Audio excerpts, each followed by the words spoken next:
An autism center receiving millions of taxpayer dollars, basically without any kids in sight. What our tipsters have been telling us for months, and what we found when we showed up. Next.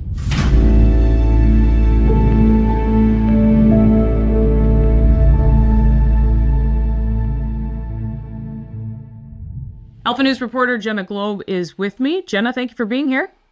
Thanks for having me. Recently, Alpha News investigated a taxpayer-funded autism therapy center in Burnsville. What can you tell us about the Fountain Autism Center?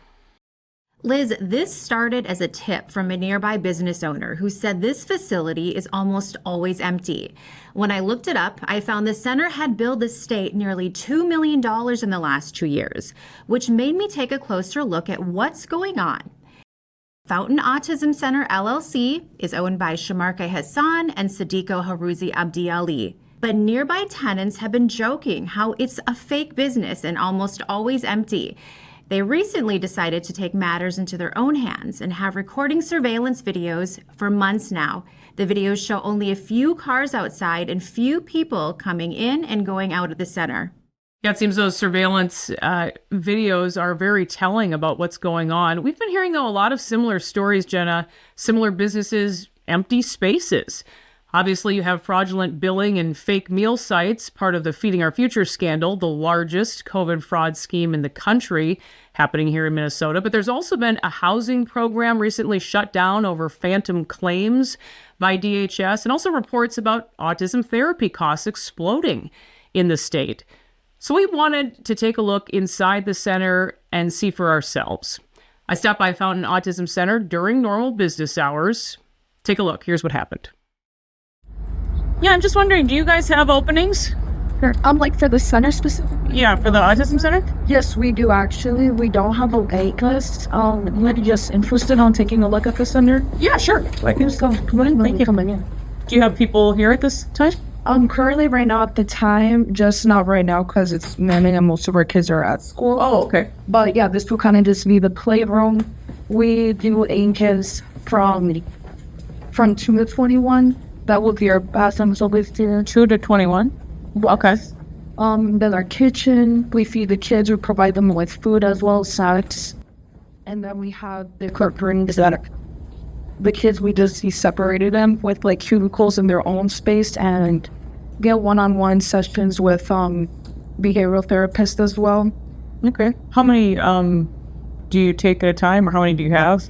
We currently have, these are all in our clients right now at the moment. We do have a couple of 3 to 1, but they're just not on our wall. But so like 10 or? Yeah, probably like 10, a good 10. Is it after school then they just come here? Yeah, most of them come after school or they do like in-home services. Okay, it's just something that we also provide as well. Okay. As you can see, there was one employee on site, and I was told that kids come after school and that in-home services are provided.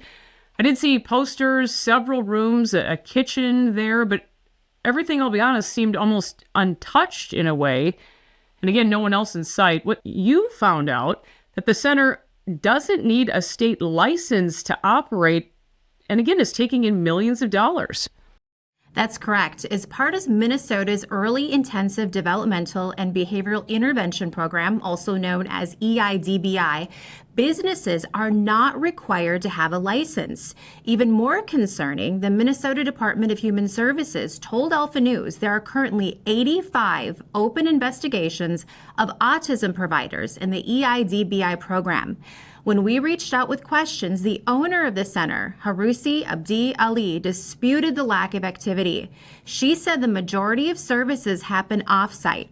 She also said the center operates at near full capacity during summer months. Again, that doesn't seem to be backed up by neighboring businesses. I know you know this well, Jenna, but for months we've been receiving so many tips about what people believe are fake businesses, ones with no cars parked outside, no clients inside, and practically no one coming and going. We've received tips about autism centers, medical clinics, adult daycares, and others as well. In fact, I know you recently reported on an adult daycare, also in Burnsville, once operated by a Feeding Our Future fraudster. That daycare also received more than $1 million in taxpayer funds. That's right. And now a new daycare with a nearly identical name is operating in the same location and has received over $1 million in state funds. Their website advertises benefits for their participants, including daily exercises, creative arts classes, bingo, and more. But when we visited this daycare several times during the week, we observed none of those activities. In response to Alpha News inquiries, an attorney for the daycare said the business is legitimate and that the Feeding Our Future fraudster, Abdulkar Ablali, has no connection to Bashi Daycare Center. Such a tangled web and so frustrating to see it for ourselves. Just a reminder, please keep sending your tips and information to us here, tips@alphanews.org. Also, you'll find all of our previous fraud reports on our Fraud in Minnesota page. Jenna Gloeb, thank you so much for your reporting. I know it is very much appreciated. Thank you, Liz. That will do it for this episode of Liz Collin Reports. We will see you next time.